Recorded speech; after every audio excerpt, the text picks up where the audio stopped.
Bon bah salut l'équipe, j'espère que vous allez bien. Aujourd'hui j'ai chaud, on est sur un nouveau projet. J'ai récupéré la moto d'un vieux pote à moi, une vieille 50, c'est un vieux projet que j'ai depuis longtemps de me prendre une 50 quand j'étais comme ma première moto, avec un gros moteur dessus. Donc là j'ai récupéré celle de mon pote Esteban, pour ceux qui connaissent, comme de toute façon il n'y a que mes potes qui regardent mes vidéos. Du coup elle est quittée en 85, donc avec tout ce qui suit, allumage, carbu, machin truc. Donc voilà, elle est restée pas mal de temps à l'arrêt. Là on a commencé, on a tout démonté. La moto, je vais vous la montrer après, elle est complètement à nu. On a même défait la morte. Putain, il y a une alarme, je vais l'enculer celle-là. J'ai récupéré la moto hier. Le moteur est à côté, il faut s'occuper du moteur, je vais vous le montrer après. Là le taf qu'il y a à faire sur la moto, c'est vraiment que beaucoup d'esthétique.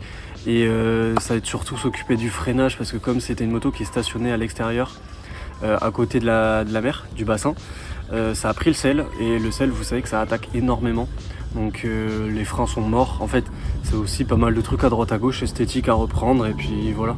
Donc je vais vous montrer le moteur de suite, comme ça on va voir. Le moteur, donc voilà le moteur, comme on voit pareil il a un peu pris de l'usure à force d'être cardé, quoi, d'être resté à l'arrêt. Parce que quand ça s'exploite pas, voilà quoi. Il était laissé dans un garage, donc bon ça va. C'est pareil, c'est que de la surface, donc il y a pas mal. J'ai démonté la pompe à eau parce que c'est ce que mon pote suspectait que c'était qui avait causé le problème, parce qu'il y a eu une petite chauffe.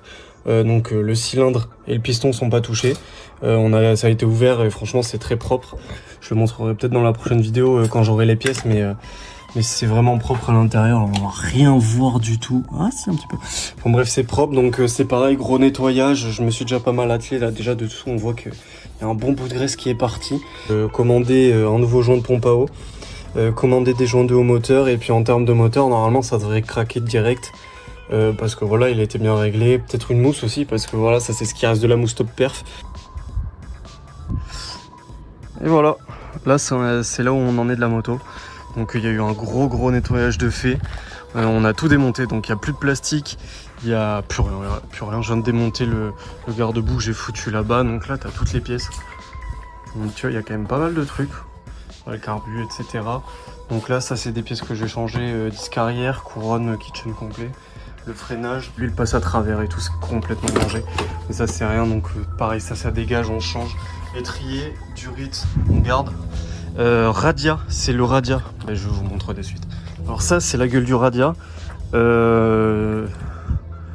Pour votre gouverne, si vous n'êtes pas au courant, un Radia, alors déjà, t'es pas censé avoir du jeune... c'est de la pâte à joint, je crois. De la jeune pâte à joint au milieu, et puis c'est surtout censé être beaucoup plus droit que ça. Donc voilà, je pense que c'est lui qui a fait la surchauffe, parce qu'il a bouffé, alors, tu vois qu'il est quasiment plus noir tellement il a dû manger du gravier. Et puis voilà, de toute façon quand tu commences à foutre de la pâte à joint dedans, l'air circule plus bien dans le Radia, et ça veut dire que ton eau elle est moins bien refroidie. Si ton eau elle est moins bien refroidie, ça fait chauffer ton moteur. Si ton moteur il chauffe, ça casse. Heureusement ça a pas crassé sur celle-là, donc c'est plutôt un bon point en vrai, parce que ça veut dire qu'il y a quand même que le Radia à changer pour que ça soit serein. Après bien sûr on va faire les joints, parce que les joints ça se change vite quand ça a chauffé, vu que c'est des joints, en vrai c'est des joints, pour ceux qui connaissent pas, c'est des joints en caoutchouc, tu vois, comme là tu vas peut-être le voir, t'as un jeune joint en caoutchouc vert, frérot. Et ben c'est que des trucs comme ça, donc en fait dès que ça chauffe ça fait fusible direct, parce que ça pète, et la moto arrête de tourner, quoi, parce que c'est pas des joints comme sur la voiture, tu vois, où c'est du joint métal. Et sur du joint métal, si ça chauffe, ça peut monter et ça fera pas fusible. Là, pour ce qui est de la suite de la soirée, je pense que je vais continuer à rattraper le cadre.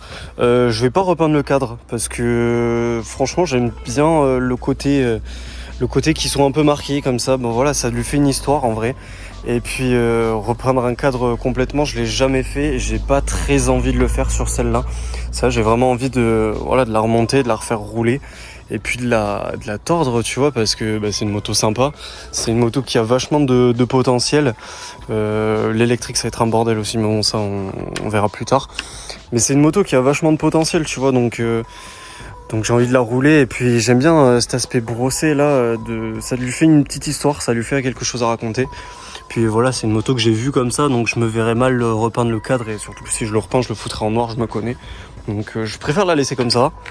Et puis voilà. Ah oui, j'ai un dernier problème, alors ça t'inquiète. Le problème, c'est cet enculé là. Tu vois, sur ta route, t'as des rayons.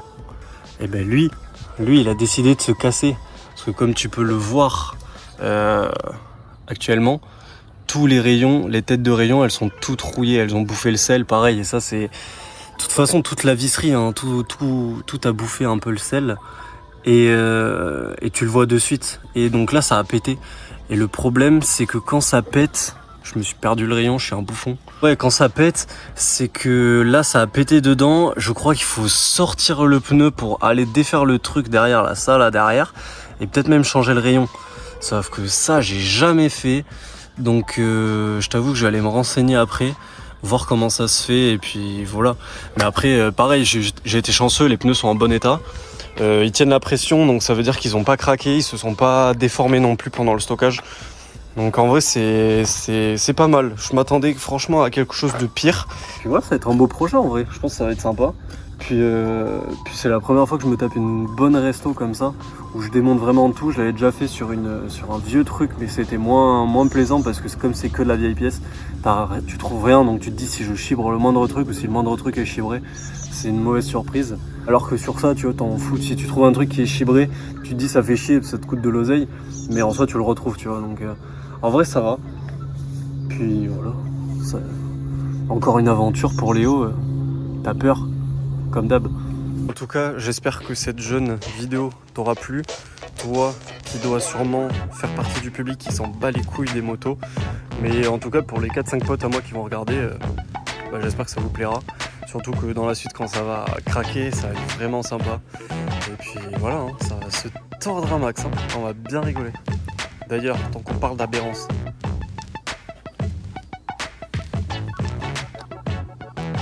ça dépasse, ça brille.